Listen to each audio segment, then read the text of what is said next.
हाँ, तो यही था और कुछ है नहीं उसमें बेसिकली ज्यादा। पावर था उनका।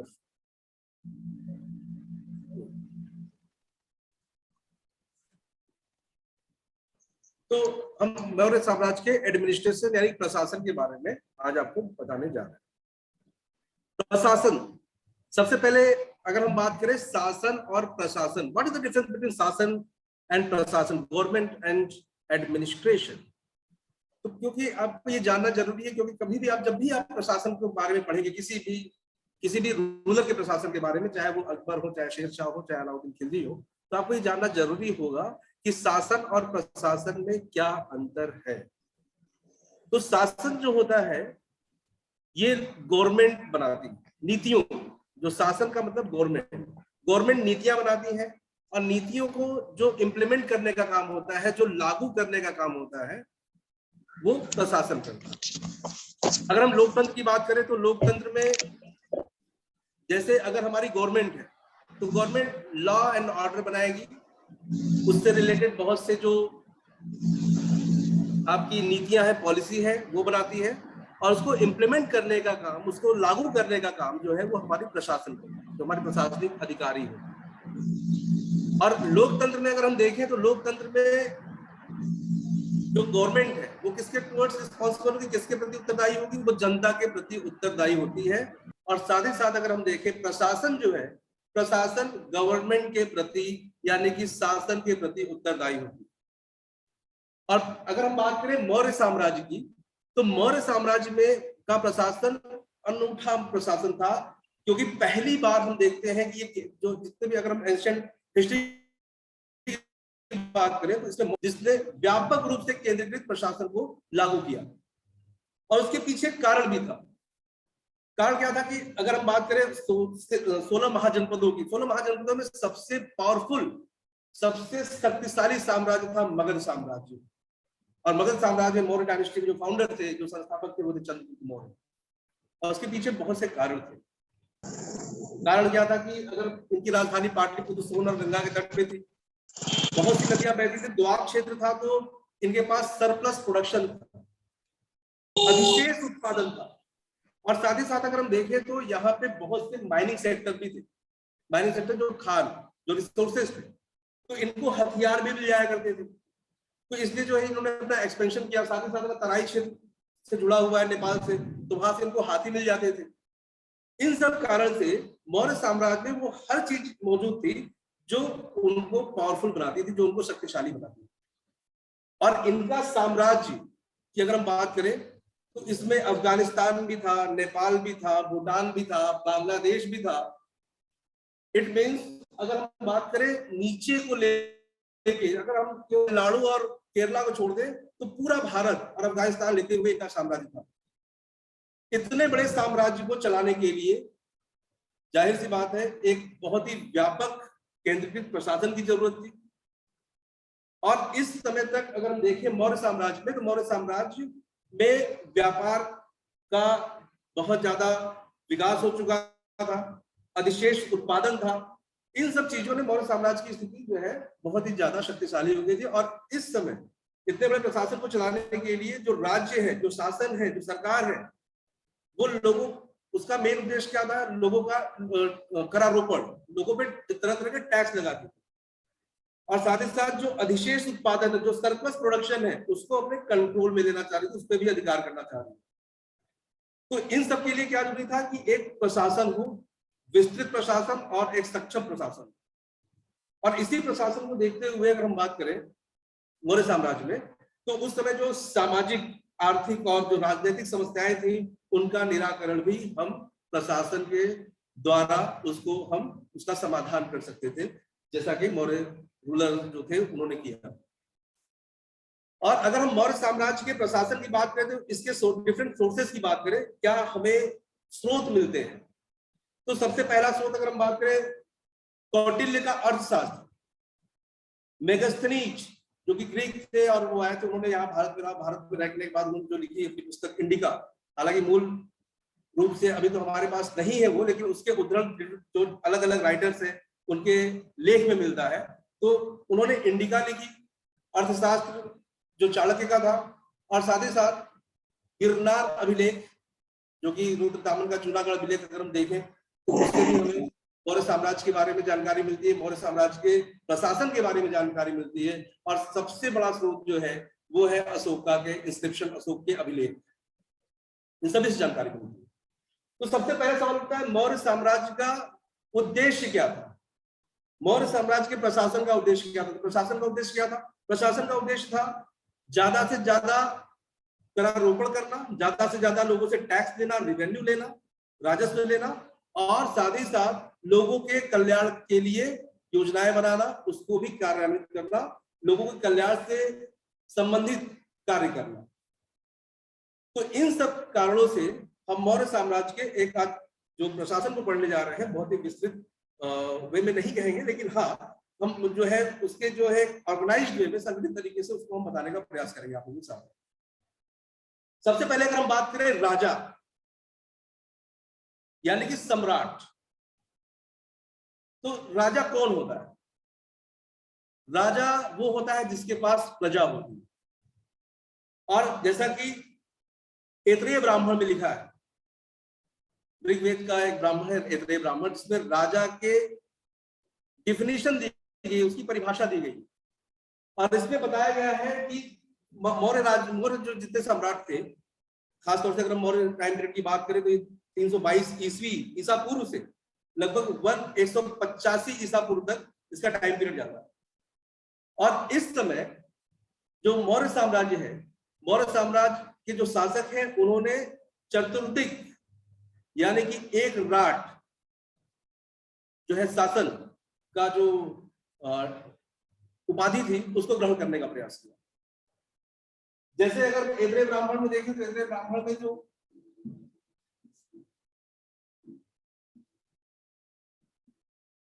आपको बोर्ड दिख रहा है? Yes sir.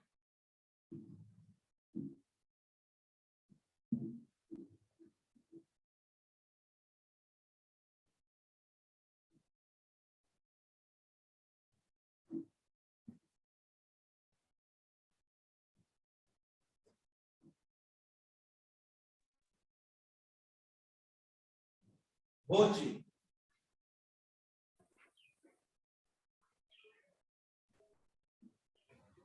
सम्राट,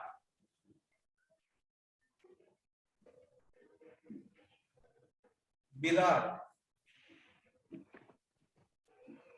स्वराट। देखिए जो मध्य देश में शासन करते थे उनको राजा कहा जाता, जो पूर्व की ओर शासन करते थे उनको कहा जाता था सम्राट, जो नीचे दक्षिण में शासन करते थे वहां के लोगों को कहा जाता था भोज्य, और जो नॉर्थ साइड में उत्तर में शासन करते थे उनको कहा जाता था स्वराट, और जो पश्चिम में शासन करते थे उनको कहा जाता था विराट।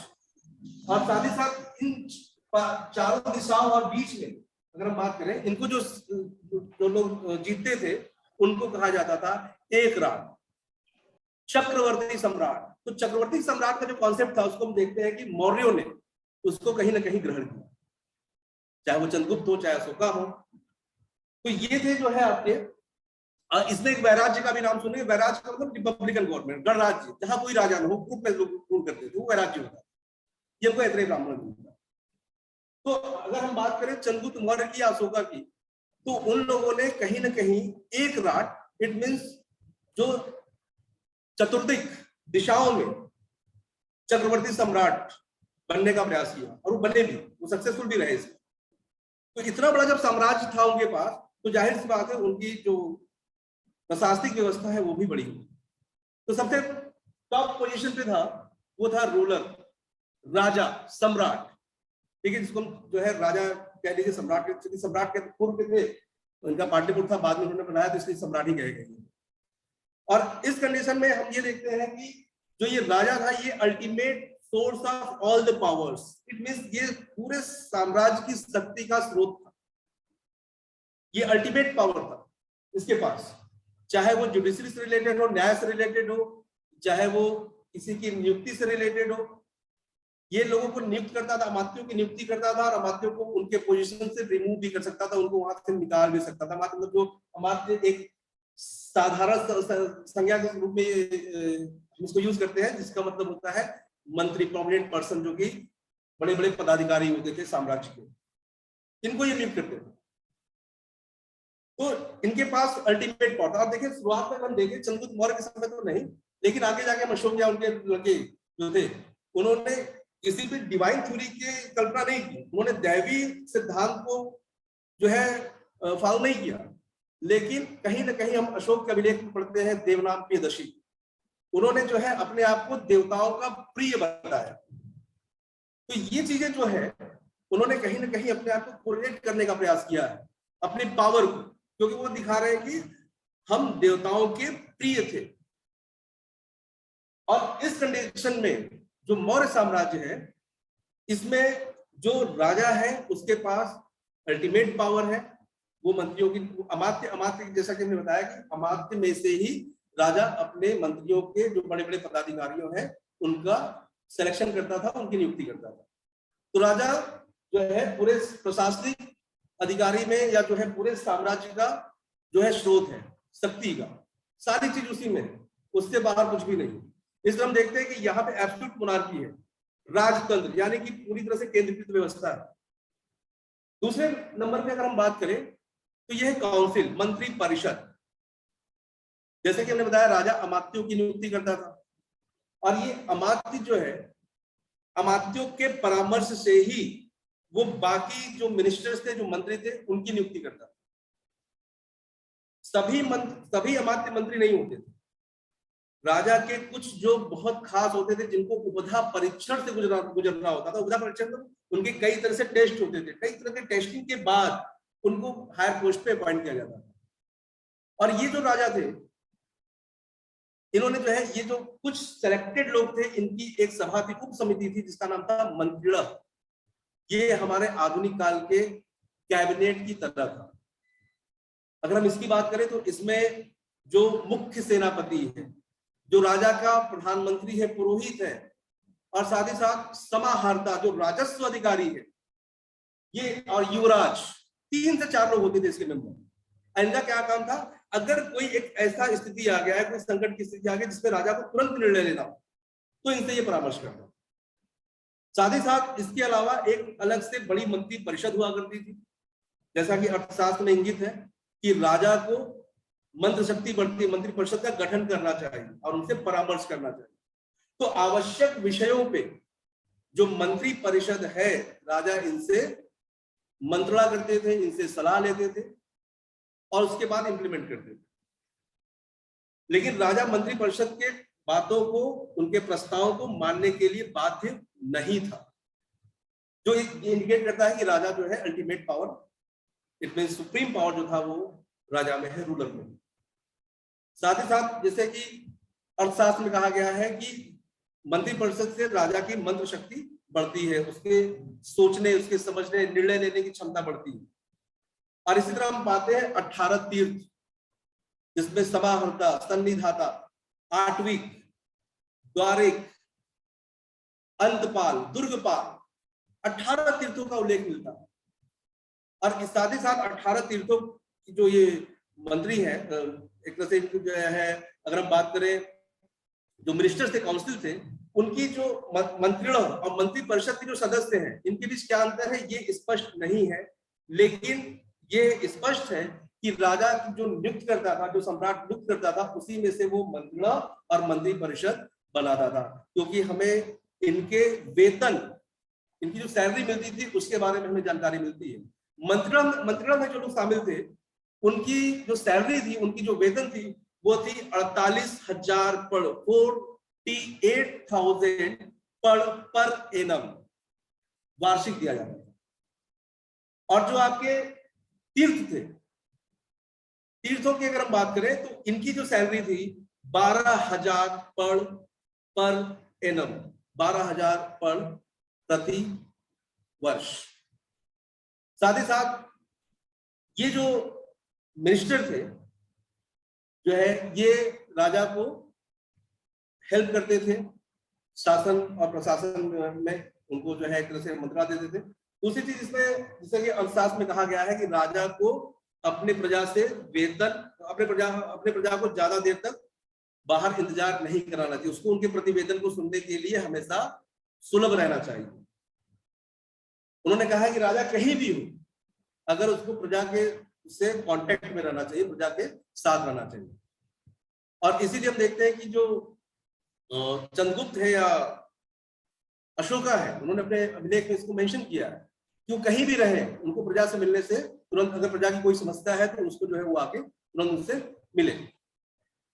दूसरी ओर अगर हम बात करें ब्यूरोक्रेट्स, अधिकारी तंत्र, देखिए तीर्थों के अलावा लगभग कहीं कहीं आपको 26 मिलेगा, कहीं कहीं 27, लेकिन ऑथेंटिक जो है 27 अध्यक्षों का उल्लेख किया गया है अर्थशास्त्र में। पौतवा अध्यक्ष, सीता अध्यक्ष, विविता अध्यक्ष, सुरा अध्यक्ष, लक्षणा अध्यक्ष, गणिका अध्यक्ष, तो ये जो थे ये इसके अलग विभाग थे। और जो मेगास्थनीज है, इनको इन्होंने कहा है मजिस्ट्रेट, और इनकी सैलरी होती थी 1000 पर मंथ, 1000 पर मंथ। और इनके नीचे भी अधिकारियों की एक फौज थी, एक अधिकारियों का एक कैटेगरी थी जो कि इनको शासन और प्रशासन में मदद दिया करती थी। तो इतना बड़ा मंत्री परिषद है, साथ ही साथ इतने विभाग थे, और विभागों के भी कई उप विभाग थे। तो अगर हम सैलरी की बात करें तो लगभग जो सबसे टॉप पे था उसको मिलता था 48,000 पर एनम, और सबसे लोअर क्लास पे जो था व्यक्ति उसको मिलता था 10 पर एनम। तो आप इससे अंदाजा लगा सकते हैं कि कितना ये जो स्ट्रक्चर था मौर्य साम्राज्य का, कितना ज्यादा जो है विस्तृत रहा होगा। दूसरी चीज अगर हम बात करते हैं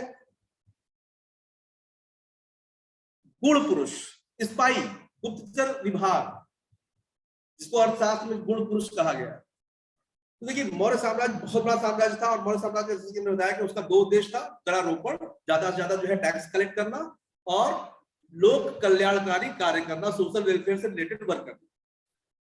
तो यहां पे हम देख रहे हैं कि इसके पास बहुत बड़ी जो है गुप्तचरों की फौज थी, और जो गुप्तचरों का हेड हुआ करता था, ये गुप्तचर विभाग का जो प्रमुख था उसको महामत्य सर्प कहा जाता था, महामत्य सर्प। और ये 2 प्रकार के होते थे, इसमें 2 भाग थे इसके, एक था संचरा और एक था संस्था। संस्था में वो लोग होते थे जो लोग एक ही जगह रह के जो स्पाई का काम करते थे, जो लोग एक तरह से इंफॉर्मेशन कलेक्ट करते थे और राजा को देते थे, गुप्तचरी का काम करते थे संचरा। और संस्था में असंचरा वो लोग होते थे जिसमें ये विजिट करते थे एक प्लेस से another place, place to place, जगह जगह भ्रमण करके गतिविधियों का पता लगाते थे। लेकिन राजा 2 काम करता था गुप्तचरों से। पहली चीज, इनकी सूचना पे जो भ्रष्ट अधिकारी हैं इनके बारे में पता लगाता था, अपने शत्रुओं के बारे में पता लगाता था। साथ ही साथ लोक कल्याणकारी के कार्य जो करते थे राजा, जो जनता की समस्याएं हैं, राजा को कहाँ हस्तक्षेप करना चाहिए, उसके बारे में भी ये पता लगाते थे। और संस्था की बात करें अगर हम, तो संस्था में भी देखिए 5 विभाग थे संस्था में। कापटिक जो कि छात्र वेश में रहते थे, एक जगह रह के पढ़ाई करते थे। उपाधिस्थ जो कि सन्यासी थे। वैदेहक जो व्यापारी के काम, जो व्यापारी के वेश में जो है व्यापार करते थे एक ही जगह रह के। गृहपतिक जो किसान होते थे, या तापस जो तपस्वी होते थे। तो ये संस्था की 5 कैटेगरी थी, एक ही जगह रह के ये पूरा इंफॉर्मेशन कलेक्ट करके राजा को ट्रांसफर करते थे। दूसरी चीज अगर हम बात करें संचरा, भ्रमणशील जो होते थे, तो इसमें भी कई कैटेगरी थी। सत्री जो बहुत ही ट्रेंड जासूस होते थे, जैसे हमारे आज के समय में रॉ एजेंट, तो ये पूरी तरह से सत्री जो होते थे वो बिल्कुल भी ट्रेंड होते थे, उनको कहा कैसे करना है, ये जो है विदेशों में भी नियुक्त होते थे सत्री। दूसरी चीज अगर हम बात करें तीक्ष्ण, तीक्ष्ण जो है ये अगर हम बात करें तो ये बहुत ही बहादुर थे, बहुत ही जो है ब्रेव थे, और जो है एक तरह से काफी करेजियस थे, इनके बारे में कहा जाता है। रशद, रशद का मतलब था कि ये बहुत ही क्रूएल जासूस होते थे, मारने में थोड़ा सा भी समय नहीं लगाते थे, वो हिचकते नहीं थे। तीसरा है, चौथा है परिवाचरिका, हुकर इन द सेंस जो वैश्याएं हैं समाज में उस समय थी, उनको भी स्पाइस सिस्टम में लगाया गया था, उनको भी जो है प्रशासन या जो है काम देता था लोगों की बातें जानने के लिए। तो जो गणिकाएं थी वो भी इसमें काम करती थी स्पाई का। तो ये इनका जो है अगर हम बात करें तो स्पाई सिस्टम था। दूसरी चीज अगर हम बात करें न्याय व्यवस्था की, तो न्याय व्यवस्था में अगर हम देखें तो न्याय व्यवस्था अगर जो इनकी थी वो भी बहुत विशाल थी, क्योंकि जो न्यायाधीश थे उनका उपधा परीक्षण उनका भी होता था, और इस पोस्ट पे जो है काफी परीक्षण के बाद वो आकर्षण से परे होते थे, उन्हीं को इस पे नियुक्त किया जाता है। और जैसा कि अर्थशास्त्र में मेंशन है, इस समय जो न्याय व्यवस्था थी वो भी दो प्रकार की थी, एक थी आपकी कंडक्ट शोधन और एक थी आपकी धर्मस्थीर। धर्मस्थीर जो थी वो सिविल कोड था, सिविल कोड, सिविल मामला, दीवानी मामले आते थे इसमें। और कंडक्ट शोधन जो था ये था फौजदारी, यानी कि जो क्रिमिनल कोड हुआ करते थे। तो इसमें अगर हम बात करें जो व्यवहारिक जो यहाँ के न्यायाधीश होते थे सिविल कोर्ट में, इसमें होते थे आपके व्यवहारिक इनके न्यायाधीशों को। और न्यायाधीश जो नियुक्ति करते थे एक न्यायाधीश नहीं होता था, जूरी बैठती थी मिनिमम 3 लोगों की, और ये लोग डिसीजन देते थे, उसके बाद जो है चीजें जाती थी, इंप्लीमेंट किया जाता था उसको। इसी तरह अगर हम कंडक्ट शोधन में भी देखें, फौजदारी में भी, तो इसमें भी 3 तरह के 3 न्यायाधीश बैठते थे। अल्टीमेट न्यायाधीश कौन है? राजा है, लेकिन राजा चाहते थे इनके डिसीजन को पलट सकता था। लेकिन कंडक्ट शोधन और धर्मस्थीर जो कि हम सिविल और फौजदारी कोर्ट देखते हैं यहाँ पे था। लेकिन ज्यादातर तो सिंपल जो कॉमन क्राइम है उसके लिए जो सजा दी जाती थी वो ज्यादा दी जाती थी आर्थिक सजा, पेनाल्टी लगाया जाता। पूर्व साहस दंड, थोड़ा सा क्राइम है कोई बात नहीं, पूर्व साहस दंड 48 पल से लेके 96 पल तक जो है पेनाल्टी लिया जाता था। मध्यम साहस दंड, उससे थोड़ा सा बड़ा क्राइम, बहुत ज्यादा किसी को हार्म नहीं पहुंचा लेकिन क्राइम की श्रेणी में आ गया, उससे लिया जाता था 200 to 500 पल। उत्तम साहस दंड, इसमें 500 से लेके 1000 तक पल लिया जाता था, ज्यादातर आर्थिक लगाए जाते थे। लेकिन अगर कोई टैक्स पेयर है, कोई साम्राज्य के लिए ऐसा है कि वो उसको टैक्स देता है, जैसे कि जो वीवर्स थे, जो कारीगर थे, कुशल कारीगर, अगर आपने इनका अंग भंग कर दिया, इनकी मृत्यु हो गई आपसे, तो फिर उस समय प्रशासन कुछ नहीं सोचता था, आपको सीधे सीधे वो डेथ पनिशमेंट देता था, यानी कि मृत्यु दंड देता था। तो छोटी जो चीजें फौजदारी से रिलेटेड या फिर दीवानी से रिलेटेड जो ऐसे क्राइम है जिसका बहुत ज्यादा असर नहीं पड़ रहा है, तो वहां पे वो पेनाल्टी लगाते थे। लेकिन उनको लगता था कि नहीं, इसकी वजह से कहीं ना कहीं राज्य को हानि हुई है, राज्य की आर्थिक हानि हुई है, तो उसमें वो डेथ पनिशमेंट देते थे। राजद्रोह करने वालों को डेथ पनिशमेंट था, हाथ काट दिया जाता था, उंगली काट ली जाती थी, पैर काट दिया जाता था। तो ये साधारण दिन थे, ये जो है चंद्रगुप्त मौर्य के टाइम पीरियड में दिए जाते थे और अशोका के टाइम पीरियड में दिए जाते थे। तो इसलिए देख रहे हैं कि एक क्रूएल जुडिशरी सिस्टम था इनका। अशोक के समय थोड़ा सा लिबर्टी आता है इसमें। अशोक जिसको मृत्युदंड की सजा मिली है, उन्होंने उनको 3 दिन का मोहलत दिया कि ठीक है, तुमको मृत्युदंड मिला है, आप अपना प्रायश्चित कर लीजिए 3 दिन, मृत्युदंड मिलेगा, उसमें कोई रिबेट नहीं, उसमें कोई माफी नहीं दिया गया। लेकिन 3 दिन इसलिए दिया जाता था ताकि आप अपने किए गए गलती का प्रायश्चित कर लें। तो ये थी इनकी न्याय व्यवस्था। न्याय व्यवस्था के अलावा अगर हम देखें इनके सैन्य व्यवस्था, तो देखिए जो चतुरंगी सेना की अगर हम बात करें, जिसमें जो अर्थशास्त्र में मेंशन है, वो हम यहाँ पाते हैं, क्योंकि लगभग बहुत विशाल सेना थी। इतने बड़े साम्राज्य को कायम रखने के लिए, बनाए रखने के लिए निश्चित तौर पे बहुत बड़ी विशाल सेना की जरूरत थी।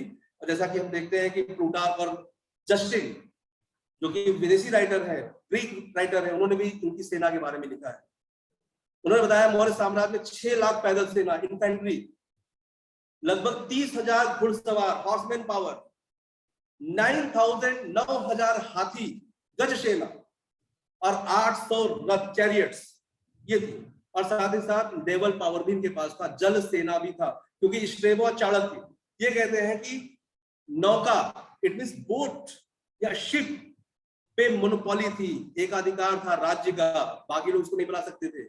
ये लोग जो है उससे व्यापार भी करते थे और दूसरे देशों में यात्राएं भी करते थे, ठीक है, अपना एक्सपेंशन भी करते थे उसके, क्योंकि बाद में हम देखते हैं कि तामलिप्ति से अशोक जा रहे हैं श्रीलंका, तो जाहिर सी बात इनके पास नेवल पावर था। तो इतनी बड़ी फौज थी इनके पास, और इसको मेंटेन करने के लिए लगभग इनके पास 6 समितियां होती थी। पहली समिति का काम क्या था? पहली समिति जो देखती थी वो देखती थी आपके पास इन्फेंट्री जो थे, इनमें जो पैदल सेना है उसको देखती थी। दूसरी समिति जो है रसद विभाग देखती थी। रसद मतलब कि सेना कहीं जा रही है तो उससे रिलेटेड जो भी चीजें हैं, यातायात, ट्रांसपोर्टेशन, सेना को क्या नीड है, क्या उनको आर्टिलरी चाहिए, क्या उनको साजो सामान चाहिए, ये दूसरी समिति देखती थी।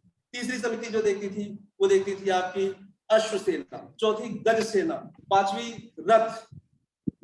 तो ये जो समितियां थी ये कहीं ना कहीं पूरे सैन्य व्यवस्था को देखती थी, और जो युद्ध में संचालन करते थे वो नायक कहे जाते थे। इनकी सैलरी थी 12,000 पर एनम, और जो इसका जो मेन सेनापति था, मुख्य सेनापति, तो उसको वो मंत्रिमंडल का सदस्य था, उसका था 48,000 पर एनम। तो इस तरह एक विशाल जो है सेना हम देखते हैं इनके पास थी। और जो है एक समिति और थी जो कि जल सेना, नेवल पावर को देखती थी। तो ये इनका जो है सैन्य व्यवस्था थी। दूसरी चीज अगर हम बात करें, इतने बड़े प्रशासन को चलाने के लिए जाहिर सी बात है पैसे को चाहिए, पैसा चाहिए आपके पास, तो राजस्व प्रशासन। तो राजस्व प्रशासन बहुत ही महत्वपूर्ण था। और समाहर्ता इन द सेंस जो कि कलेक्टर था, जो कि पूरे जो साम्राज्य का जो राजस्व अधिकारी था, मंत्री था, राजस्व मंत्री था, फाइनेंस मिनिस्टर कह सकते हैं आप इसको। तो इसका काम था जगह लोगों से, लोगों को टैक्स लगाना, लोगों पे। तो कई तरह के टैक्स आते थे, लैंड रेवेन्यू से, राजस्व से, जो आपने पेनाल्टी लगाया है उससे, साथ ही साथ जो रिलीजियस टैक्स लगता था, गणिकाओं पे जो टैक्स लगता था। तो बहुत से सोर्सेस थे इनके टैक्स के। खानों पे tax, Khan in the sense, अरे खाने वाला खाना नहीं, माइंस, जहां से लोहा मिलता था, सोना मिलता था, चांदी मिलता था। अरे पहले बिहार ये नहीं था, बिहार और झारखंड एक था, ठीक है। तो झारखंड आज भी रूल प्रदेश कहा जाता है, जो सबसे ज्यादा रिच है रिसोर्सेज में। तो जो खान था, जो माइनिंग था, वहां से वो चीजें लोग लेते थे, उन चीजों को, और उनसे जो है इस माइनिंग पे भी टैक्स लगता था, तो निकालने पे, उस पे। इस कंडीशन में हम देख रहे हैं कि बहुत से सोर्सेज थे इनके पास, और इन सोर्सेज को कहां, इस पैसे को कहां खर्च किया जाता था। इस पैसे को अगर हम मोटे तौर पे देखें तो 2 तरीके से खर्च किया जाता था। पहला जो है, आपके जो इतनी बड़ी ब्यूरोक्रेसी है, इतने बड़े मिनिस्टर्स है, मिनिस्टर की फौज है, उनको सैलरी देने में जाती थी।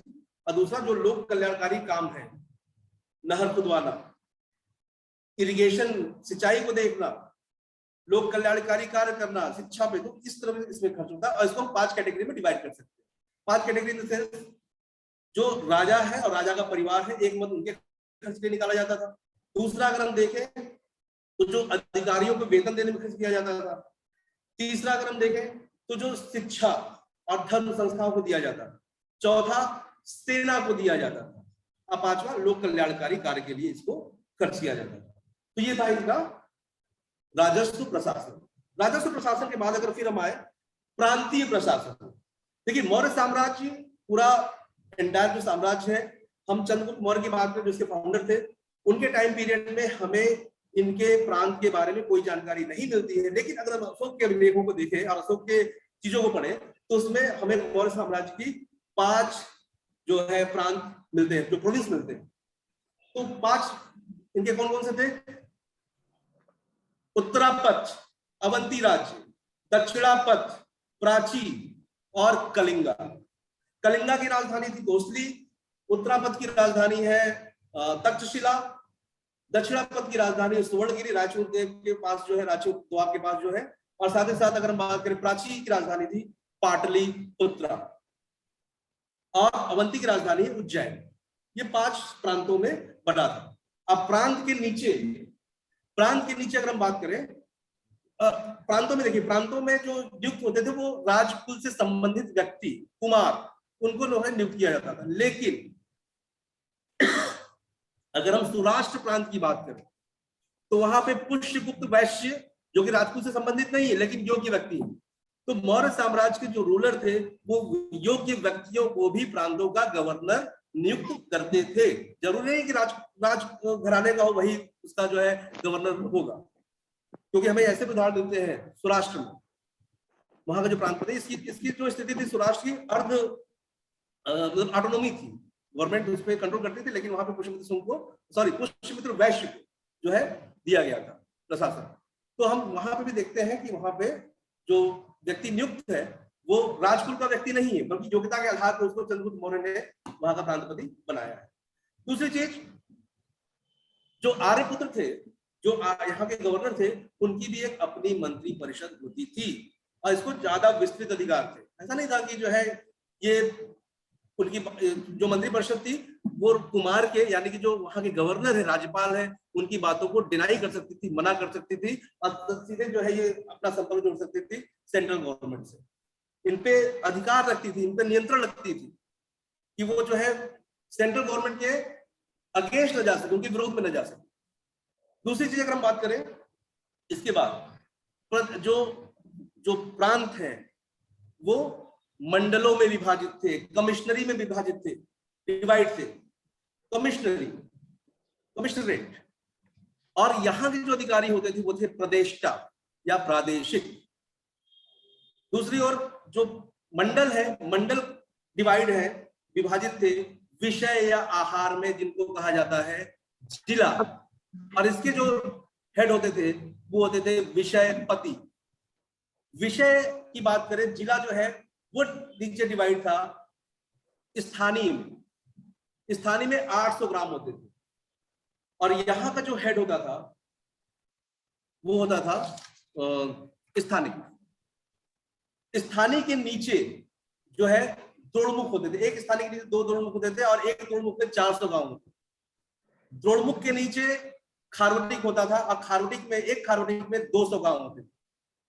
खारोटिक के नीचे संग्रहण होते थे, संग्रहण, एक संग्रहण में 10 गांव होते थे और संग्रहण के नीचे गांव की सबसे जो हम देखते हैं एडमिनिस्ट्रेशन की स्मॉलेस्ट यूनिट है, सबसे छोटी इकाई है प्रशासन की, वो होता था गांव। और यहाँ के जो हेड होते थे उनको कहा जाता था ग्रामणी।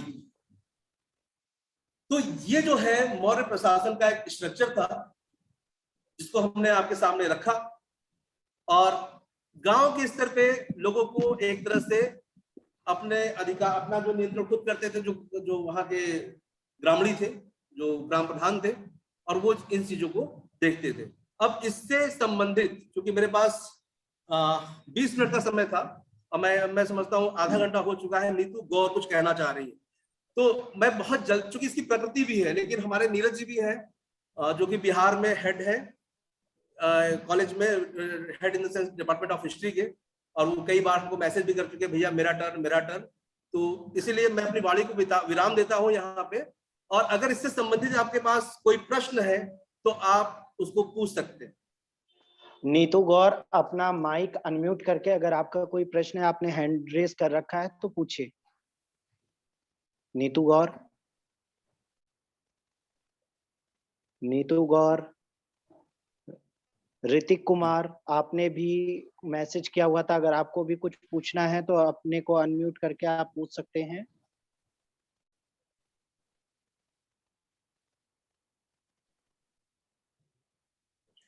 किसी भी छात्र छात्रा को कुछ भी पूछना है प्रशासनिक व्याख्यान के संदर्भ में जो मौर्य साम्राज्य का सर ने बहुत सारगर्भित दिया, तो आप पूछ सकते हैं, अन्यथा हम आगे बढ़ें।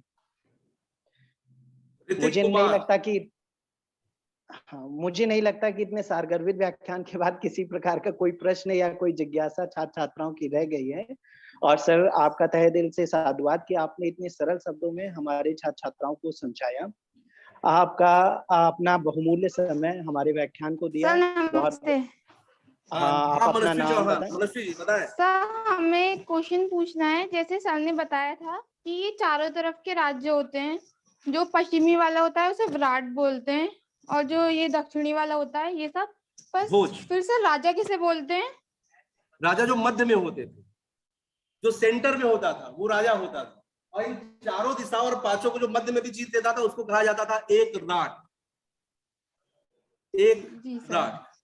चतुर्दिक राजा जिसको कहा जाता था। जी सर, थैंक यू। चारों दिशाओं जो जीतते थे। ऋतिक कुमार अपना प्रश्न पूछें, खुद को अनम्यूट करें। ऋतिक कुमार, ऋतिक कुमार खुद को अनम्यूट करें। आप हैंड रेज कर रखे हैं, प्रश्न पूछें। क्या समस्या आ रही है आपको? ऋतिक कुमार सुन पा रहे हैं? हाँ तो बोलिए, आप मैसेज कर रहे हैं, कुछ बोलिए अगर कुछ पूछना चाहते हैं, अन्यथा हम आगे बढ़ें। चलिए, ये तो छात्र छात्राएं हैं, इनको जितना समय मिलेगा, जितने प्रश्न होंगे उतने कम है। आपका सर प्रशासनिक व्यवस्था पर जो मौर्य साम्राज्य का बहुत सारगर्भित व्याख्यान रहा, इसके लिए बहुत बहुत सर साधुवाद। आपने अपना कीमती समय हमें प्रदान किया। अब हम अपने अगले वक्ता की ओर बढ़ते हैं। श्री नीरज कुमार काफी देर से जुड़े हुए हैं, उन्हें हमने काफी विलंब कराया है, प्रतीक्षा की है, उसके लिए हम माफी चाहेंगे। श्री नीरज कुमार वर्तमान में असिस्टेंट प्रोफेसर के रूप में RS कॉलेज तारापुर मुंगेर बिहार में कार्यरत हैं। सर अपने विभाग के विभाग अध्यक्ष हैं। सर के कई महत्वपूर्ण लेख राष्ट्रीय अंतर्राष्ट्रीय पत्रिकाओं में प्रकाशित हो चुके हैं। समय बहुत कम है, अतः मैं ज्यादा समय न लेकर श्री नीरज कुमार को आमंत्रित करता हूं कि वो अपना व्याख्यान हम लोगों को दें, ताकि हम सभी लाभान्वित हो सकें। Shri Neeraj Kumar, over to you sir. Neeraj ji, आप अपने आप को अनम्यूट करिए। हाँ हेलो। हाँ, आपकी आवाज आ रही है। हाँ, thank you doctor Ramji Dwivedi sir, जो आपने मुझे यहाँ पे बुलाया इस मंच पे। और मैं डॉक्टर रविशेखर सर का भी धन्यवाद देना चाहता हूँ। और मैं यहाँ के जो अमर सिंह कॉलेज के प्राचार्य को मैं अभिनंदन करता हूँ। और साथ साथ में जितने भी छात्र एवं छात्राएं मुझे सुन रहे हैं, उसका भी मैं अभिवादन करता हूँ। तो आज का जो विषय है, वो विषय है मौर्य काल और उनके विभिन्न पहलू। तो मैं मौर्य काल के विषय में कहना चाहता हूँ कि मौर्य काल के बारे में हमें जो भी महत्वपूर्ण जानकारी मिलती है, उनके मुख्यतः 3 स्रोत होते हैं। पहला स्रोत जो होते हैं वो होते हैं पुरातात्विक स्रोत, दूसरा साहित्यिक स्रोत और तीसरा विदेशी स्रोत। पुरातात्विक स्रोत के अंतर्गत हम देखते हैं कि अशोक के अभिलेख में मुझे मौर्य वंश के बारे में जानकारी मिलती है। और इसी तरह हम देखते हैं साहित्यिक स्रोत में, साहित्यिक स्रोत के अंतर्गत हमें साहित्य ब्राह्मण ग्रंथ, इसके अलावा एक मुद्रा राक्षस पुस्तक जिसे विशाख दत्त ने लिखा था। और विदेशी स्रोत में हम देखते हैं यूनानी, जैसे कि मेगास्थनीज की इंडिका में भी है। और जिन्होंने की मेगास्थनीज की इंडिका में उन्होंने खुद अपनी पुस्तक में लिखा है। इसके अलावे सिकंदर महान के समय में जो इतिहासकार जैसे जस्टिन, प्लूटार्क इत्यादि ने लिखा है। सर्वप्रथम हमें यह जानना चाहिए कि चंद्रगुप्त मौर्य का सर्वप्रथम उल्लेख भारत में किसने किया। हम देखते हैं कि उन्होंने जो लिपि लिखी थी वह मुख्यतः 3 लिपि लिखी। 3 लिपि में उनके अभिलेख प्राप्त हुए हैं, जैसे कि ब्रह्मी लिपि, खरोष्टी लिपि और अरामाइक लिपि। वस्तुतः सर्वप्रथम ब्रह्मी लिपि को 1832 ईस्वी में जेम्स प्रिंसिप नामक विद्वान ने पढ़ा था।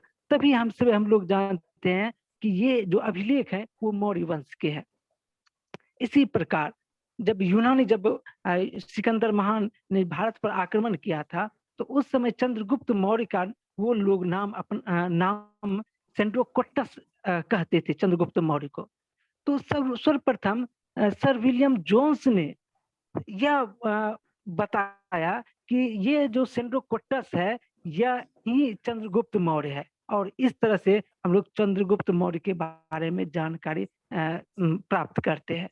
तो इस तरह से हम देखते हैं कि तो इनके प्रारंभिक जीवन के, मौर्य वंश के प्रारंभिक जीवन के बारे में हम देखते हैं कि इनका जो प्रारंभिक जीवन है वो अभी किंवदंतियों से भरा पूरा है। इनके बारे में ज्यादा साक्ष्य नहीं मिलता है।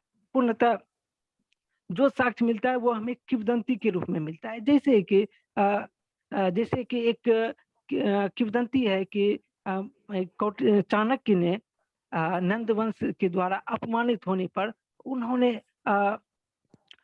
नंद वंश का समाप्त करने का उन्होंने एक कसम खा ली थी, और कसम खाने के बाद वो पाटलिपुत्रा से जब वह तक्षशिला की ओर जा रहे थे तो रास्ते में एक बालक मिला जो कि वह अपने समवयस्क बालकों में एक राजकीलम नामक एक खेल खेल रहा था। तो उस खेल में वो राजा की तरफ सभी को आज्ञा दे रहा था। तो चाणक्य ने यह देख करके अपनी तीक्ष्ण बुद्धि से यह समझ गया कि अगर इस बालक को समुचित शिक्षा दिया जाए तो यह बालक निश्चय ही एक यशस्वी राजा बनेगा। फलतः उन्होंने उस शिकारी से उस बालक को 1000 करशासन में खरीद लिया। उस समय करशासन चांदी की मुद्राएं होती थी। तो उन्होंने उस करशासन को खरीद लिया उस शिकारी से और उसे तक्षशिला ले गया, और तक्षशिला में ले जाकर के पूर्णतः सैनिक शिक्षा प्रदान किया। जब उसे शिक्षाएं प्रदान कर रही थी उसी समय सिकंदर महान का आक्रमण भारत पर हो रहा था। तो चाणक्य ने उसे सिकंदर महान के शिविर में भेजने का आदेश दिया।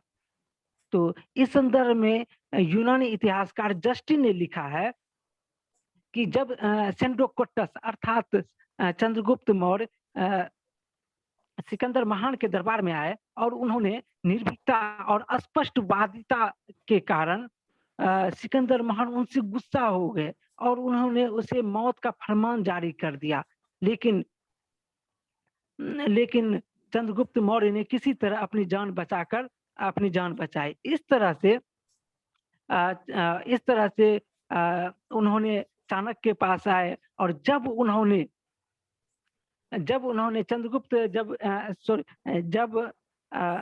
सिकंदर महान जब भारत से वापस चले गए तब चंद्रगुप्त मौर्य ने सभी छोटे राजाओं को जीत करके और नंद वंश के अंतिम शासक धनानंद पर एक केंद्रीय प्रशासन पर आक्रमण किया। फलतः हो गया। जब वह पराजित हो गया तो उन्होंने चाणक्य के साथ वापस फिर तक्षशिला की ओर जाना प्रारंभ कर दिया। लेकिन रास्ते में उन्होंने एक देखा कि एक झोपड़ी में बालक और उनकी माँ खाना बना रही थी। तो उन्होंने देखा कि बालक जो है वह गर्म गर्म रोटी को बीच से ही खा रहा है, जिसके कारण उसका मुंह जल रहा है। तो जब उन्होंने यह देखा तो उन्होंने कहा कि तुम भी चाणक्य की तरह गलती कर रहे हो, जो कि नंद वंश के बीच साम्राज्य पर ही आक्रमण कर दिया।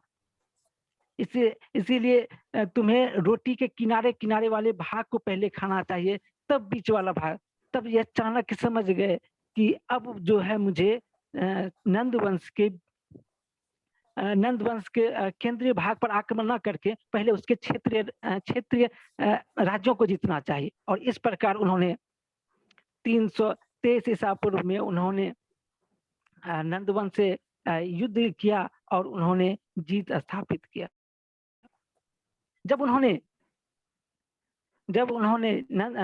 एक साम्राज्य स्थापित कर लिया तो उन्होंने एक राजा का एक अलग ही कॉन्सेप्ट दिया। उन्होंने कहा प्रजा के हित में कार्य करना चाहिए। प्रजा की भलाई में ही राजा की भलाई है। राजा के हित में जो अच्छा हो वह कार्य नहीं करना चाहिए, वरन वह कार्य करना चाहिए जो प्रजा के हित में हो।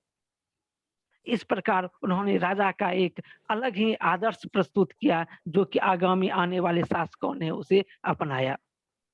305 ईसा पूर्व में हम देखते हैं कि सिकंदर महान का एक सेनापति सेल्यूकस निकेटर वह फिर भारत पर अपने खोए हुए प्रदेश को वापस लेने के लिए वह फिर से बेबीलोन से सिंध प्रदेश में फिर वह आना प्रारंभ हो गया। लेकिन हम देखते हैं, मेरी आवाज जा रही है राम जी सर? आ रही है, नीरज जी आ रही है। हाँ, थैंक यू। तो जब उन्होंने देखा कि वो फिर आक्रमण करने के लिए आ गए हैं, तो उन्होंने देखा कि हालांकि नहीं करते हैं, सिर्फ एपियानस नामक एक यूनानी इतिहासकार है, सिर्फ वही लिखते हैं कि एपियानस नामक इतिहासकार यही लिखते हैं कि सेल्यूकस ने सिंध नदी पार किया और चंद्रगुप्त मौर्य से युद्ध छेड़ा और बाद में संधि स्थापित हो गई और और बाद में वैवाहिक संबंध स्थापित हो गए। इसके बदले में सेल्यूकस निकेटर को चंद्रगुप्त मौर्य ने 500 हाथी दिए। वस्तुतः एक किंवदंती यह भी है कि सेल्यूकस निकेटर ने अपनी पुत्री की शादी चंद्रगुप्त मौर्य से कर दिया और दहेज के रूप में चंद्रगुप्त मौर्य को 4 प्रदेश दिए। उसका 4 जो प्रदेश दिए उसका नाम है एरिया, आराकोसिया, जेड्रोसिया और पेरिपेमिसदाई। ये 4 प्रदेश हैं। ये जो कि वर्तमान में इसका नाम है काबुल, कंधार, मकरान और हेरात। ये प्रदेश का नाम है। तो उन्होंने ये और ले लिया और फिर ये सेल्यूकस निकेटर और चंद्रगुप्त मौर्य के बीच में एक संधि स्थापित हो गई। जब हम संधि स्थापित हो गई तो फिर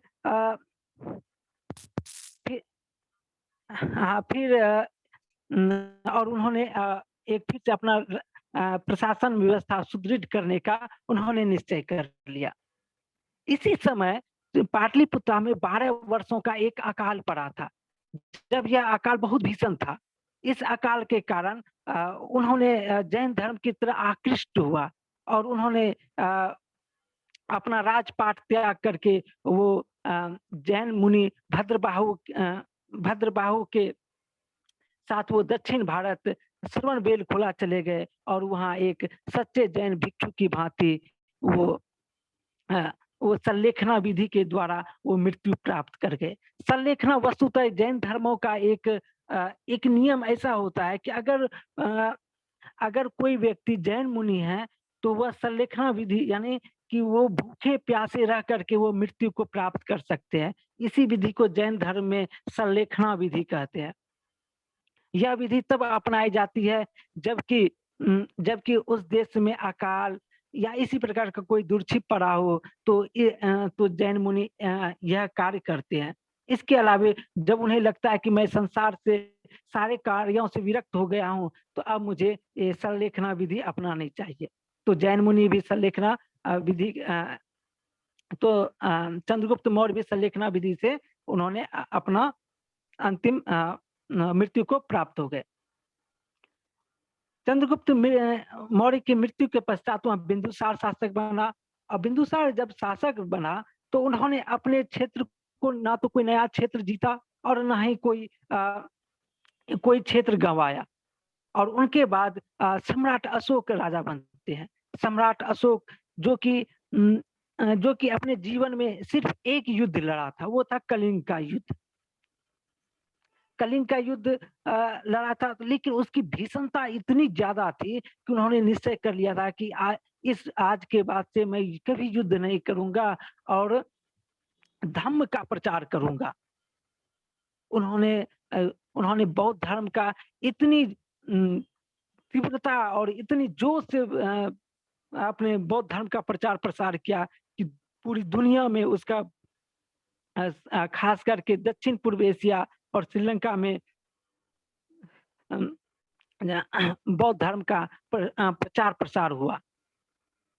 उन्होंने बौद्ध धर्म का प्रचार प्रसार करते हुए उन्होंने कहा था कि उन्होंने एक धर्म की व्याख्या की। बहुत सारे इतिहासकार जिसमें रोमिला थापर भी कहते हैं कि ये उनका निजी धर्म था। वस्तुतः निजी धर्म था, लेकिन उनके जितने भी अभिलेख मिले हैं उसमें उन्होंने यह लगता है कि वो बौद्ध धर्म से संबंधित थे।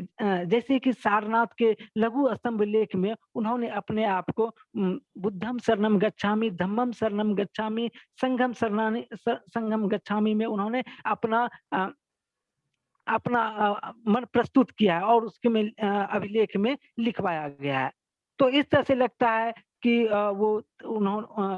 उन्होंने जो धर्म की व्याख्या की है तो और वो बौद्ध धर्म से ही रिलेटेड थे। उन्होंने जितने भी धर्म की बातें कही वो सब राहुलोवाद सूत्र से लिया गया है, जो कि बौद्ध धर्म की एक पुस्तक है। इस प्रकार उन्होंने देखते हैं, इस प्रकार मौर्य काल में हम मौर्यकालीन समाज के बारे में देखते हैं।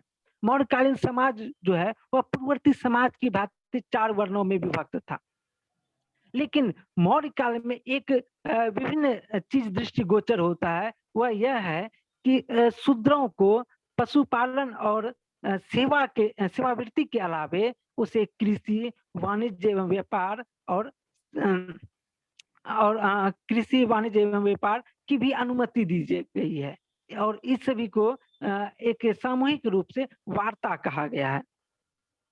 मेगास्थनीज कहते हैं कि भारत के लोग अपनी ही जाति में विवाह करना पसंद करते हैं, वह अपनी जाति से अलग विवाह करना पसंद नहीं करते हैं। हालांकि उन्होंने जो समाज का जो उन्होंने विभाजन किया, वस्तुतः उन्होंने समाज को 7 भागों में विभाजित किया था। वो 7 थे, पहला था दार्शनिक, दूसरा किसान, तीसरा अहीर, चौथा शिल्पी, पांचवा सैनिक,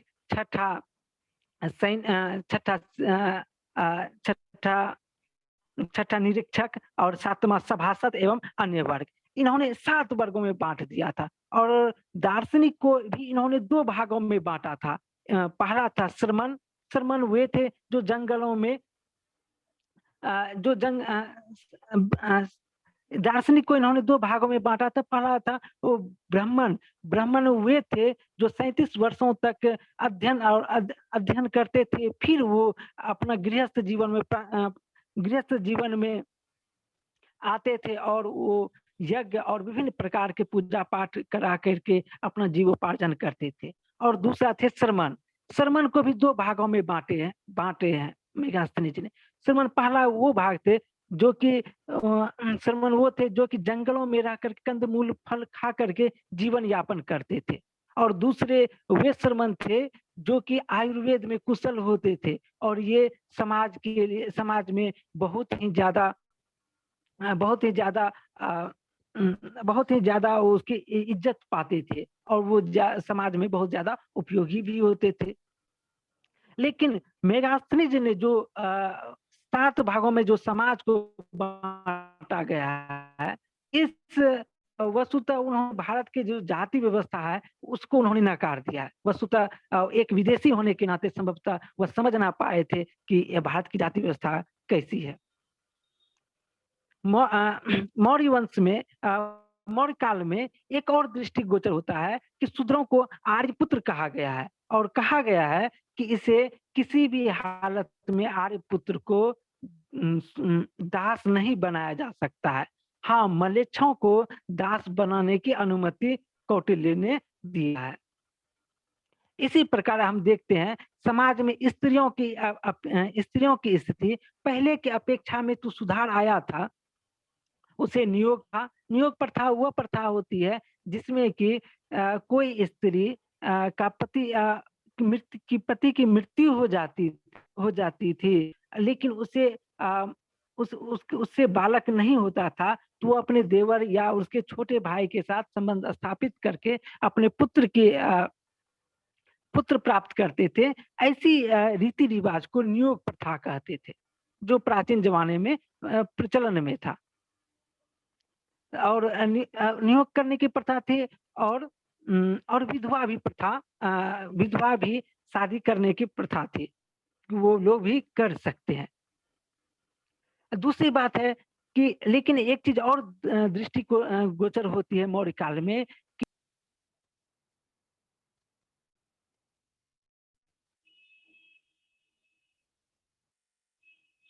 आपकी आवाज नहीं आ रही है Neeraj sir.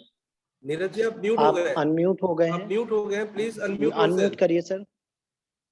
Neeraj ji please unmute yourself. Okay, हाँ, आपकी आवाज आ रही है, बोलिए सर। हाँ, थैंक यू सर। तो मौर्यों में कुछ ऐसी भी स्त्री थी जिनकी सर थोड़ा समय का ध्यान रखिएगा, समय हमारा हो रहा है। Thank you. बस थोड़ा सा 2 मिनट सर और लेना मैं पसंद करता। Okay sir. तो मौर्यों ऐसी भी स्त्री थी जो कि घर में ही रहती थी, उसे अनिष्कासिनी कहते थे। और तो इस प्रकार हम देखते हैं कि इसी प्रकार। Thank you sir. अब मैं ज्यादा टाइम आपसे नहीं लेना चाहता हूँ सर। नीरज सर, ओके, आपकी धन्यवाद। वजह से हमने हाँ, मौर्य हेलो। साम्राज्य के एडमिनिस्ट्रेशन का, प्रशासन की प्रकृति नहीं बताई। ठीक है कि आपको हम समय दे, जी क्योंकि जी। आपका मैसेज आ रहा था बार बार कि भैया मेरा हमको ही बोलना है, हमको ही बोलना है। अच्छा तो ठीक है। अच्छा। राम, हाँ हाँ सर। हेलो सर, मैं थोड़ा 2 मिनट हाँ लेना सर, चाहूंगा सर। थोड़ा मैं सा हम क्षमा चाहेंगे, अच्छा एक्चुअली जो हमारे छात्र छात्रा जुड़े हुए हैं वो कह जी। रहे हैं कि सर कितनी लंबी क्लास चलेगी, तो शायद उन्हें आज ये वर्चुअल प्लेट पे पहला दूसरा एक्सपीरियंस है इतने लंबे समय से जुड़ने के लिए। तो हम अच्छा अपने छात्र छात्राओं को आमंत्रित करते हैं कि सर के व्याख्यान के बाद अगर किसी की कोई जिज्ञासा रह गई हो तो वो पूछें। खासकर रीता गौतम का जी। कोई प्रश्न आ रहा था। रीता गौतम, अपने आप म्यूट करें और पूछें। रीता गौतम के बाद मोनिका सेन, आपका प्रश्न था, आप कुछ पूछें। किसी भी छात्र छात्रा का कोई प्रश्न है तो वो पूछ सकते हैं। ऋतिक कुमार, आप बहुत देर से हैंड रेज किए हैं, अगर कुछ पूछना चाहते हैं तो पूछें। अपने आप को अनम्यूट करिए ऋतिक, फिर पूछिए। हाँ पूछिए। हेलो सर, नमस्ते। हाँ हाँ हाँ हाँ, बोलिए। सर मैं ये पूछना नमस्ते। चाहता हूँ कि अकबर को सर ने महान बताया था। अकबर को ये- सिकंदर को महान बताया था सर ने। जी। तो सिकंदर जो महान हाँ हाँ, तुम महान कैसे बने? अपना प्रश्न पूछो। सिकंदर एक विश्व विजेता है। उन्होंने उस समय के समकालीन जितने भी क्षेत्र थे उन्होंने सभी को जीता था। वो एक जी एक यूनान का एक छोटा सा एक देश का शासक था और उन्होंने उस समय के फारस साम्राज्य को हराते हुए भारत तक पहुंचा था। उन्होंने जितने भी युद्ध लड़े और उस समय के जितने भी दुनिया में ज्ञात देश थे उस सभी को विजित किया था, इसीलिए उसे सिकंदर महान कहते हैं। Thank you sir, thank you. अगर हम आई इसमें बात करें होप ऋतिक सिकंदर कुमार आपको महान की, आंसर मिल गया। जी बिल्कुल सर। सिकंदर हाँ सिकंदर हाँ, महान बोले सर। की बात करें, अगर अलेक्जेंडर द ग्रेट जिसको कहा जाता है, तो देखिए उस टाइम पीरियड में जो ज्यादातर हिस्ट्री लिखी गई है वो विदेशी इतिहासकारों द्वारा लिखी गई है, ग्रीक हिस्टोरियंस द्वारा, हेरोडोटस, अरिस्टोबुलस। ठीक है, तो वो अपने यहाँ के रूलर को महान दिखाएंगे, क्योंकि जी सिकंदर यहाँ ऐसा नहीं था कि सिकंदर ने नहीं, वो कोई भी हारा नहीं था।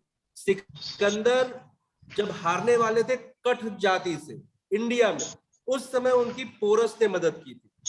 आज सिकंदर का मेन, अगर उनको हम महान कहते, अगर वो उस समय के मगध साम्राज्य में जो नंद वंश था और जो अपने आप में बहुत बड़ा साम्राज्य था, अगर उसको हराते तब। लेकिन चूंकि ये उस समय की जो हिस्ट्री राइटिंग की गई है, इतिहास लेखन का कार्य जो हुआ है, वो हम विदेशी इतिहासकारों के द्वारा लिया गया है। तो इस ज्यादातर चीजें तो जो उस समय के लोगों ने लिखा है हम वही पढ़ते हैं। अकबर महान थे, अकबर महान इसलिए थे कि जो है दीन इलाही चलाई। अभी तक किसी भी मुस्लिम रूलर ने जो एक हार्मोनी की बात थी, हिंदू मुस्लिम समन्वय की बात थी, वो उन्होंने नहीं की। लेकिन अगर हम पूरे हिस्ट्री को एनालिसिस करें तो उसमें हमको एक ही महान व्यक्ति नजर आता है, और वो है अशोका द ग्रेट, जो मौर्य डायनेस्टी से रिलेटेड था। क्योंकि उस समय उनके पास पावर था, उनके पास शक्ति थी, वो विश्व विजेता बन सकते थे। लेकिन उन्होंने उस समय रणभेरी की जगह धम्मभेरी का उद्घोष किया। उन्होंने लोगों को मानवता की चीजें सिखाई। उनके पास पावर था, वो चाहते तो जीत सकते थे, लेकिन नहीं, उनका हृदय द्रवित हुआ और उन्होंने अपना संपूर्ण जीवन मानव सेवा में लगाया, लोगों के कल्याण में लगाया। तो इसलिए अगर हम हिस्ट्री पढ़ते हैं Alexander the great, Akbar the great, तो इन सबसे अगर कोई महान था तो वो थे Ashoka the great. Thank you sir. जो भी छात्र छात्रा अपना रिव्यू देना चाहें, अपना फीडबैक देना चाहें आपके व्याख्यान के संदर्भ में, तो वो जल्द से जल्द दे दें, अगर किसी को भी देना हो, या जो भी अभी हमारे ऑनलाइन रूप से जुड़े हुए हैं, कोई भी आज के सेशन के बारे में अपना विचार रखना चाहे तो रख सकता है। अपने आप को अनम्यूट करके आप बोल सकते हैं।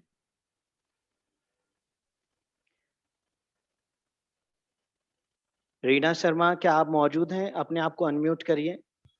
Yes sir. आज के व्याख्यान के संदर्भ में आपको क्या सीखने को मिला, हमें कुछ बताएं। Yes sir. सर हमें चंद्रगुप्त मौर्य और मौर्य वंश के बारे में बहुत सारी जानकारियां प्राप्त हुई है। यस। और सर हमें उनके शासन व्यवस्था मौर्य वंश की और उनके बारे में बहुत सारी जानकारियां प्राप्त हुई हैं।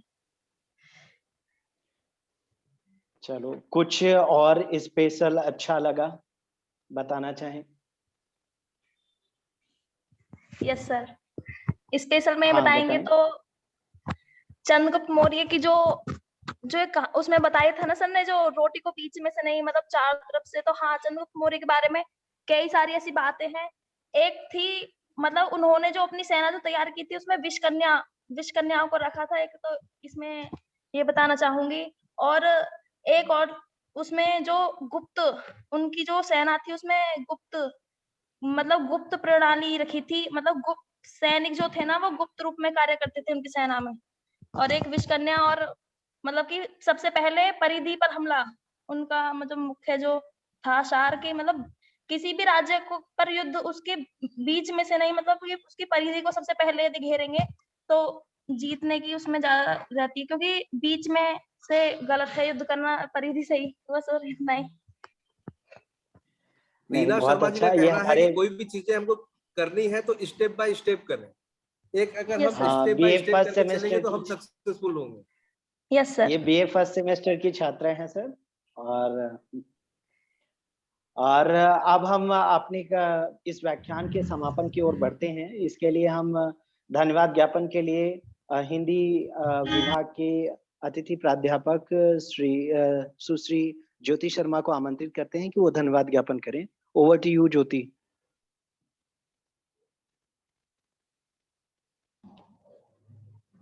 ज्योति शर्मा, आवाज आ रही है मेरी? हेलो। हाँ हाँ, आपकी आवाज आ रही है, आप बोलें, कंटिन्यू करें। एक मिनट, राम जी कुछ कहना चाहेंगे? जी हाँ सर। हाँ, एक मिनट रुकिए। हाँ इसमें सर, किसी बताएं। बच्चे ने पूछा है सर सती प्रथा कब शुरू हुई थी? Am I audible? हाँ हाँ देखिए सर, आपकी आवाज आ रही है। सती प्रथा का अगर हम कॉन्सेप्ट देखें, क्योंकि अब ये क्वेश्चन सर, मिल गया, अभी हम चैट भी चेक कर रहे थे तो हम हाँ इसको सर, बता मैं दें। क्षमा चाहूंगा। मैं इनको अभिलेखी आधार पे बता देता हूँ। 510 में एरण अभिलेख के तहत भानुगुप्त का पहला अभिलेखी साक्ष्य मिलता है सती प्रथा के संदर्भ में, अगर वो जानना चाह रहे हैं। बाकी हम सर से जान लेते हैं, सर हमें क्या एक्स्ट्रा बताना चाह रहे हैं। Sir over to you sir. बिल्कुल बिल्कुल बिल्कुल बिल्कुल बिल्कुल राम जी। देखिए, सबसे पहले अगर सती प्रथा का बात करें तो देखिए भारत में सती प्रथा के 3 तरह के जो है 3 सिस्टम था, 3 तरह के जो है सती लोग जो है अपने आप को आग के हवाले करते थे। अगर कोई राजा, कोई रूलर किसी शत्रु से 2 बार हार जाता था तब वह आत्मग्लानि में जलकर आत्महत्या करता था, जैसा कि हम देखते हैं जयपाल के संदर्भ में, जो मोहम्मद गजनवी से 2 बार हारे और उसके बाद उन्होंने आत्महत्या कर ली। दूसरा चीज अगर हम देखते हैं कि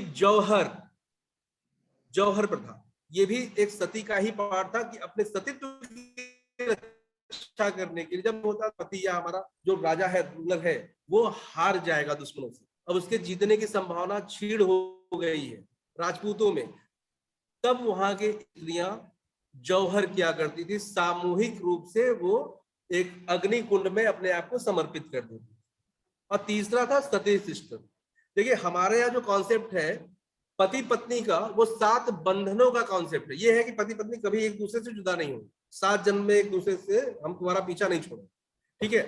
तो इस कंडीशन में जो ये चीजें थी, तो पति के मरने के बाद, जैसे अगर हम बात करें बाहर, अगर हम मिस्र पिरामिड को देखें, बाकी विदेशों में या मेगालिथ में जाए, मेगालिथ इन द सेंस पाषाण काल में, तो मृत्यु के बाद जो व्यक्ति मृत्यु होता था, मृत्यु को प्राप्त करता था, तो उससे संबंधित जो चीजें हैं उसके पास रखी जाती थी, जो उसको प्रिय वस्तुएं थी। तो इसी तरह जो है सती सिस्टम को हमको इसी कॉन्सेप्ट पे लेके चलना होगा कि ये था कि पति के मरने के बाद पत्नी भी, चूंकि जन्मांतर का संबंध है, तो उनको भी सती हो जाना चाहिए। ये देखिए, ये चीजें पहले कॉन्सेप्ट ये अपने से आई थी, क्योंकि हमारे यहाँ जो 7 बंधनों जो है जन्मांतर का बंधन माना जाता है, हमारे डाइवोर्स का कॉन्सेप्ट नहीं, हमारे तलाक प्रथा नहीं थी। तलाक प्रथा तो विदेशों से आई, ब्रिटिशर्स लाए। पहले तलाक होता था नहीं, पति मर गया, पत्नी आजीवन या तो सती होगी या आजीवन वैधव्य को भोगेगी, दोबारा शादी भी नहीं करती। तो ये जो कॉन्सेप्ट था हमारे यहाँ, देखिए समर्पण की बात होती है। आप विदेशों में जाएंगे, विदेशों में क्या होगा, पति पत्नी इक्वल राइट्स। आज जैसे हम लोग बात करते हैं सभी का जो है समान अधिकार होगा, जितना पति का उतना पति का, लेकिन हमारे यहाँ समानता की बात नहीं होती है, क्योंकि जहां समानता होगी वहां कंपटीशन होगा, और जहां कंपटीशन होगा वहां समर्पण नहीं होगा। हमारे यहाँ था समर्पण की भावना, हम लोग एक दूसरे के प्रति डिवोटेड थे, हम लोग एक कैटेगराइज नहीं था कि तुम ये करोगी हम ये करेंगे। जहां हमारी जरूरत होगी वहां हम हैं, जहां पत्नी की जरूरत है वहां पत्नी हो। पत्नी का काम है घर को सुंदर बनाना, घर के कामों करना, लेकिन अगर जरूरत पड़ेगा तो बाहर भी जाएगी। अगर पत्नी बीमार है तो पति भी खाना बनाएगा, वो लिखा नहीं है कहीं कि हम खाना नहीं बनाएंगे। ये है समर्पण, ये है डिवोशन, कि हम पत्नी के प्रति समर्पित रहे, पत्नी हमारे प्रति समर्पित रहे। तो ये जो भावना है वो हमें भारतीय संस्कृति में ही देखने को मिलती है। और इस तरह से हम देखते हैं कि जो सती का, जैसे राम जी ने बताया कि 510 ईस्वी में एरल, भानुगुप्त के एरल अभिलेख में सती सिस्टम का सबसे पहला अभिलेख ही साक्ष्य मिलता है। और आगे जाके ये जो सिस्टम था ये अपने से शुरू हुआ था। पत्नी बहुत ज्यादा प्रेम करती थी तो चीजों को अपने पति के साथ जल मरती थी, लेकिन बाद में इसको कहीं ना कहीं अनिवार्य बना दिया गया। और सती प्रथा में केवल एक ही तरीके से जो है, खासतौर से ये अपर कास्ट के जो लोग होते थे, ब्राह्मण और क्षत्रियों में ही ये प्रचलित थी, नीचे के कास्ट में प्रचलित नहीं थी। और साथ ही साथ अगर कोई महिला प्रेग्नेंट है, गर्भवती महिला है, उसको जो है सती के लिए नहीं प्रमोट किया जाता था या उसको सती नहीं किया जाता। लेकिन बाद में इसको जबरदस्ती फोर्स किया गया, लोगों को जो है जबरदस्ती जो है नशीला पदार्थ खिला के पति के साथ बांध दिया जाता था, या इस तरह के से जो है ये एक तरह से बहुत ही ज्यादा अभिशप्त रिचुअलिटी, जो हमारा जो अगर हम बात करें कर्मकांड या जो इविल कस्टम्स, जो परंपराएं थी, आडंबर, वो चीजें आ गई इसमें। तो ये चीजें फिर गलत हो गई और इसको जो है खत्म किया लॉर्ड विलियम बेंटिक ने राजा राम मोहन राय के प्रयासों से, सामाजिक सुधार आर्टिकल 17 के थ्रू। ठीक है, तो ये था सती सिस्टम। तो और सबसे पहले जैसे इन्होंने पूछा सर सती प्रथा कब शुरू हुई, तो एरल अभिलेख। लेकिन सबसे पहले अगर हम बात करें कि जौहर किसने किया, तो जौहर का जो कॉन्सेप्ट आता है वो मान बाई राजा दाहिर की पत्नी थी। और जब आए थे अरब आक्रमणकारी मोहम्मद बिन कासिम 712 ईस्वी में, उस समय दाहिर को हरा के उन्होंने, जब उनकी पत्नी ने जौहर किया था, इनका नाम था मान बाई। ठीक है, तो ये चीजें हैं। और किसी को पूछना है? धन्यवाद सर। मुझे भी अभी कमेंट में एक प्रश्न दिखा कि एक बच्चे ने धम्म पूछा है, तो उसके लिए मैं बता दूं, मैंने आपको क्लास में बताया था कि धम्म का एक कॉन्सेप्ट आप याद रखिए, अपा सिन्वे बहु के आने दया दाने सच्चे सुचवे चंडेता माधवे, मतलब अल्प पाप बहुत कल्याण। एक तरीके से आप बस इसे समझिए नैतिक सदाचरण जो आपको अपनाना है, इस जीवन के साथ साथ आपको पारलौकिक जीवन को भी सुधारना है। धम्म का बेसिकली यही कॉन्सेप्ट था। बहुत ज्यादा अब हमारे पास समय नहीं है, किसी दिन हम आपको समझाएंगे। और अब मैं इसके औपचारिक धन्यवाद ज्ञापन के लिए ज्योति शर्मा को आमंत्रित करते हैं। Jyoti Sharma, over to you. Jyoti Sharma, आप अपने आप को अनम्यूट करिए। हेलो, हाँ, good evening all of you. आवाज आ रही है सर क्या मेरी? Yes ma'am, you are audible. आपकी आवाज आ रही है, बोलिए मैम। धन्यवाद सर। आज के सारगर्भित व्याख्यान में आप लोग शुरू से अब तक जुड़े रहे, आपका हार्दिक अभिनंदन। जैसे कि आज के व्याख्यान का विषय जानते हैं, मौर्यकालीन साम्राज्य और इसके विभिन्न पहलू, जिसके तहत व्याख्यान रखा गया था।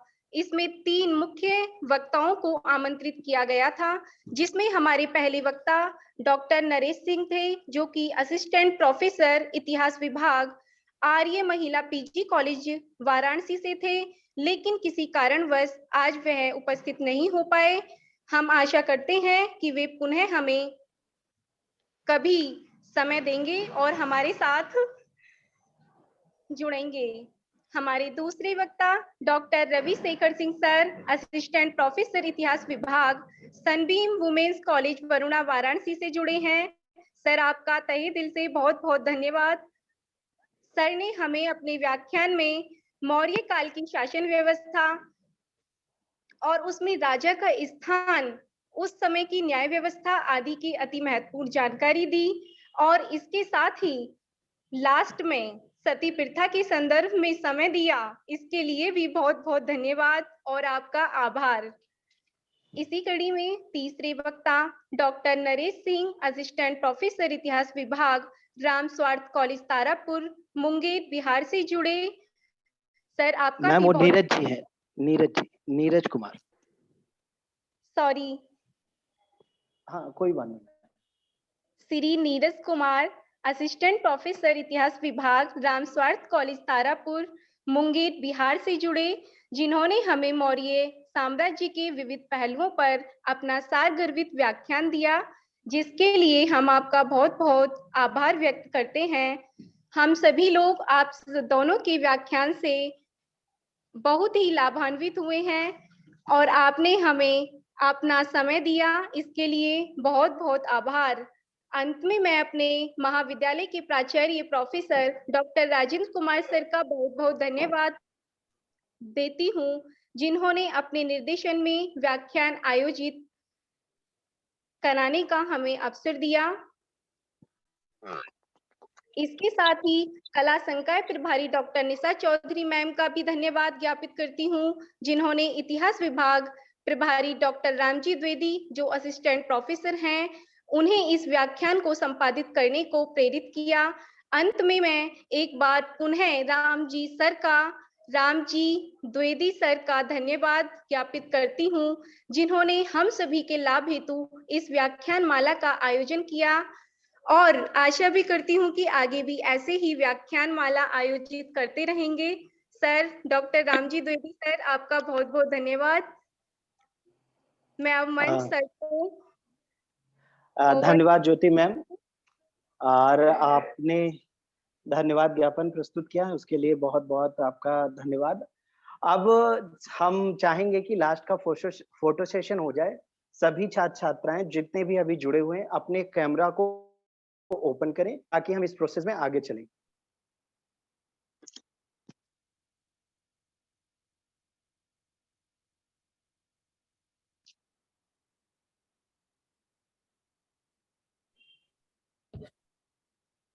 सभी लोग कैमरा ऑन करें ताकि हम एक ग्रुप फोटो ले सकें।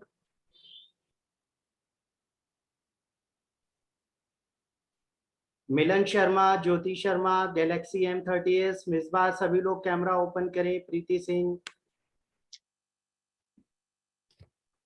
ठीक है, जितना जल्दी आप ओपन करेंगे उतना हम फोटो, एक ग्रुप फोटो हो जाएगा। Galaxy A31,